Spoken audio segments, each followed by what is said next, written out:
សូមជួនអត្ថបទស្ដាប់ភាសាខ្មែរថ្នាក់ទី10រឿងទំនៀមចោះត្រចៀកកូនស្រីមានរឿងដំណាលថាកាលកន្លងទៅយូរណាស់មកហើយមានកដុំពីរម្នាក់មានទ្រព្យសម្បត្តិស្ដុកស្ដំមានខ្ញុំកំដរស្រីប្រុសជាច្រើនមានមាសប្រាក់កៅកងបន្ទូសរកាន់សពបែបយ៉ាងកដុំពីរនោះមានចិត្តក្បត់នឹងភរិយារបស់ខ្លួនហើយទៅសហាយស្មន់នឹងខ្ញុំស្រីម្នាក់លុះយូរទៅប្រពន្ធដើមដឹងរឿងតែធ្វើមិនដឹង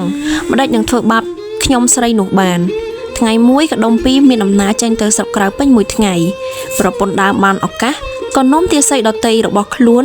ទៅចាប់នាងស្រីជាសហាយរបស់ប្តីនោះធ្វើបាបដោយវាយដំច្រំធាក់និងជេរបញ្ចោច្រេះឆ្អេះយ៉ាងខ្លាំង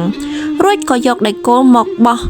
ត្រង់ចុងស្លឹកត្រចៀកទាំងពីររបស់នាងនោះហើយទុកចោលលើផ្ទះនោះទៅលុះពេលល្ងាចកដុំពីរត្រឡប់មកពីស្រុកក្រៅវិញឃើញដូច្នេះក៏សួរទៅនាងសហាយនោះថាយ៉ាងម៉េចបានជាគេយកដៃគោលបោះស្លឹកត្រចៀកដូច្នេះនាងក៏ឆ្លើយប្រាប់តាមដំណើរសពគ្រប់ប្តីក៏ដកដៃគោលចេញរកថ្នាំលាបស្រួលបួលហើយឲ្យទៅនៅផ្ទះមួយឆ្ងាយពីគ្នាចាប់តាំងពីថ្ងៃនោះមកនាងសហាយមានសេចក្តីអៀនខ្មាស់គេជាខ្លាំងព្រោះត្រចៀកខ្លួនមានស្នាមប្រហោងនាងចេះតែនិយាយនឹងប្តីថាឲ្យជួយធ្វើយ៉ាងណាដើម្បីឲ្យបាត់ស្នាមប្រហោងត្រចៀកនាង